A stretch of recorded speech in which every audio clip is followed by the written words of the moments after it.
Shalom, jemaat sekalian yang dikasihi oleh Tuhan Yesus Kristus. Sepanjang bulan Mei ini memasuki bulan misi, maka kita sebagai gereja Tuhan kembali diingatkan akan salah satu panggilan kita, yaitu marturia atau bersaksi. Oleh karena itu mari kita bersama-sama mengikuti kebenaran firman Tuhan di dalam renungan hari ini, hari Selasa 17 Mei 2022 dengan tema Tidak Malu akan Injil. Bahan bacaan kita terambil dari Roma 1 ayat 16 yang berbunyi demikian. Sebab aku mempunyai keyakinan yang kokoh dalam Injil, karena Injil adalah kekuatan Allah yang menyelamatkan setiap orang yang percaya. Pertama-tama orang Yahudi, tetapi juga orang Yunani.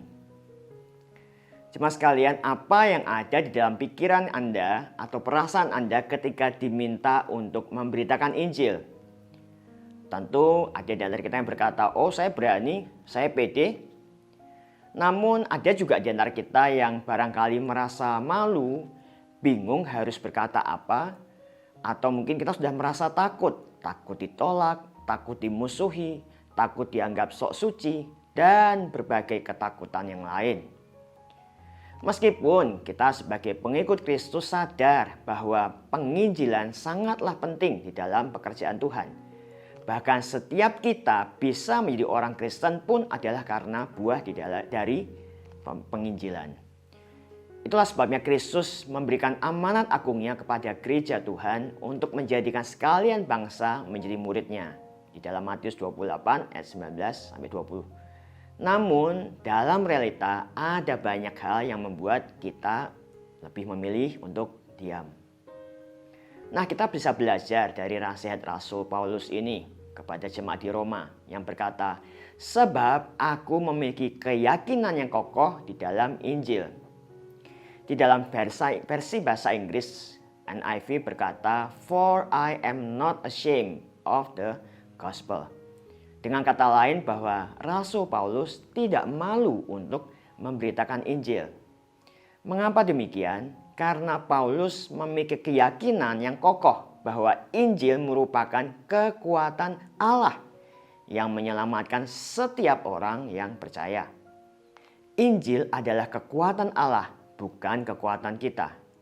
Ketika Kristus memerintahkan kita sebagai muridnya untuk memberitakan Injil, tentu bukan didasarkan pada kekuatan kita, kefasihan kita dalam berbicara, kepandaian kita menguraikan Alkitab ayat demi ayat, atau berbagai kemampuan manusiawi kita. Namun pada kekuatan Allah yang menyelamatkan. Sebagai orang yang memberitakan Injil, tentu terlebih dahulu kita harus sudah menerima dan mengalami Injil yang menyelamatkan itu. Kita yang dahulu adalah orang berdosa, layak menerima hukuman kebinasaan kekal. Namun sekarang kita mengalami penebusan oleh darah Kristus. Sehingga kita bukan saja diselamatkan, namun hidup kita dibenarkan di hadapan Allah. Ketika kita mengaku dengan mulut dan percaya di dalam hati kepada Yesus. Panggilan kita ialah untuk memberitakan, bukan menyelamatkan orang. Tuhanlah yang akan melakukan bagiannya dengan kekuatannya yang tak terbatas untuk menyelamatkan setiap orang yang percaya. Paulus menyadari dahsyatnya kekuatan Allah yang telah mengubahkan kehidupannya yang begitu kelam menjadi Rasul Kristus yang luar biasa.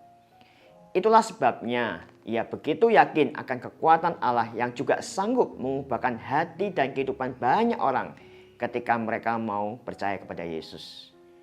Biarlah keteladanan Rasul Paulus ini mendorong kita untuk tidak malu memberitakan Injil, sebab ia memiliki keyakinan yang kokoh dalam Injil yang merupakan kekuatan Allah yang menyelamatkan. Amin.